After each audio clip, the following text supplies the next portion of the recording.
El fulgor imperial español del siglo XVI, la verdad es que nos permitió abarcar grandes extensiones territoriales. Los ejércitos hispanos no encontraban apenas oposición y fue un momento brillante no solo para el arte de la guerra, sino también para las bellas artes, para la pintura, la escultura y bueno, pues para la creación de grandes obras arquitectónicas, cual fue el monasterio del Escorial.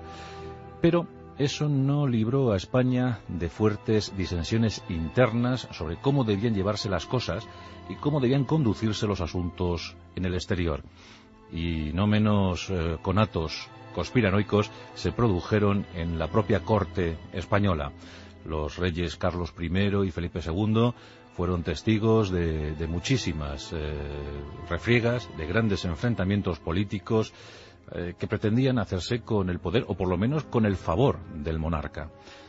Uno de los principales ocurrió en 1578. Por entonces existían dos facciones políticas muy marcadas en España. Por un lado, el bando conservador, en el que militaban personajes tan insignes como don Juan de Austria, el vencedor de Lepanto, o el propio duque de Alba, tan temido en los Países Bajos.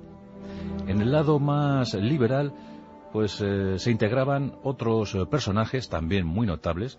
Por ejemplo, uno de los grandes amigos de Felipe II, don Ruy Gómez de Silva, a la sazón príncipe de Éboli, el famoso marido de la princesa alcarreña, de doña Ana Hurtado de Mendoza, y también Antonio Pérez, un personaje curiosísimo, muy interesante desde el punto de vista histórico y que supo ofrecer grandes servicios a España y también fue, en el otro lado, en el lado negativo, uno de los artífices de la leyenda negra que cayó sobre los monarcas Austria. La historia comienza en 1574, en realidad, cuando el propio Antonio Pérez insta a Felipe II a designar a Juan Escobedo secretario de Juan de Austria. El propósito era que Antonio Pérez tuviera siempre bien controlado, bien de cerca, pues todo lo que pudiera pensar, hacer o decir el insigne Juan de Austria. Juan de Escobedo en principio parecía leal, afín a los intereses de Antonio Pérez, pero muy pronto quedó convencido, quedó fascinado por la innegable personalidad, por el fuerte carisma de don Juan, y se apuntó a sus filas. Y esto provocó un profundo desagrado en don Antonio Pérez, que era el gran secretario de Estado, era una especie de ministro, gran ministro plenipotenciario, el hombre que controlaba, el hombre que manejaba con mano férrea los asuntos exteriores españoles.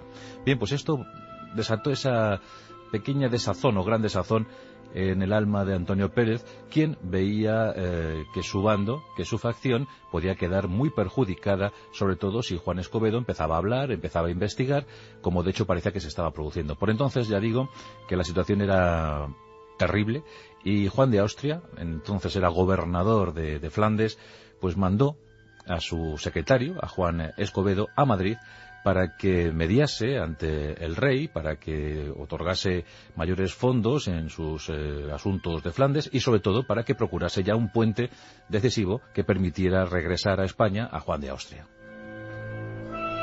La llegada de Juan Escobedo a Madrid causó estragos en las filas más progresistas de la corte española y pronto se tejió la urdimbre para una conspiración. En esa conspiración dicen que participó el mismísimo Felipe II, cosa que nunca se llegó a demostrar. Pero lo cierto es que Antonio Pérez sí que participó de forma decisiva, encargando a unos sicarios que el 31 de marzo de 1578, cerca del Palacio Real de Madrid, a eso de las 7 de la tarde, Juan Escobedo fuese asesinado.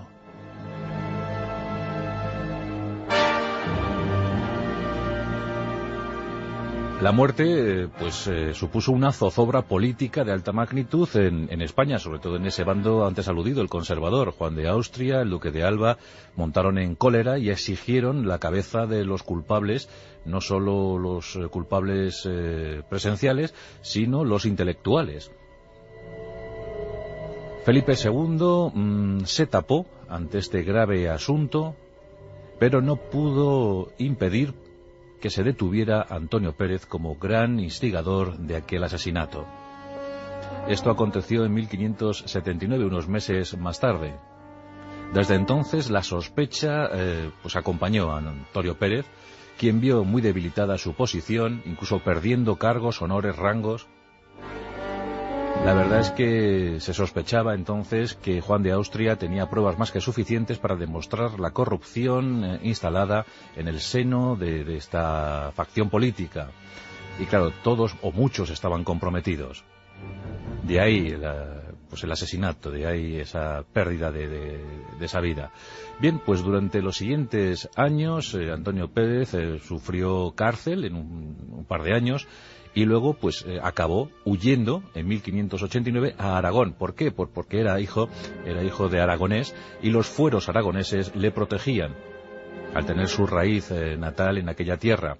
Exenta, libre de la jurisdicción judicial, no podían entrar los jueces del país en Aragón porque poseía sus propios fueros. Se buscó entonces la excusa para encausar a Antonio Pérez, y esta fue la de la Santa Inquisición, que esa sí tenía plena operatividad en todo el territorio español. El Tribunal de la Santa Inquisición acusó a Antonio Pérez de hereje, se le sometió a tortura y este confesó al fin su participación en el crimen. Esto acontecía en 1590. Los aragoneses también se enrabietaron, incluso hubo disturbios callejeros pensando en proteger a uno de sus hijos. Antonio Pérez acabó huyendo a París, a Francia. Allí se asentó en la corte de Enrique IV y desde entonces comenzó a preparar toda esa leyenda negra que se cernió sobre los Austria. Dio algunas informaciones a los franceses para su invasión posterior de España, y como esta no fructificó, no acabó bien, pues Antonio Pérez tuvo que buscar un segundo exilio, en esta ocasión en el Reino Unido, en Inglaterra. El asalto inglés a Cádiz de 1596 se debe en buena parte a las informaciones proporcionadas por Antonio Pérez. Pero también cayó en desgracia en aquellas latitudes y abandonó la política para dedicarse a la literatura.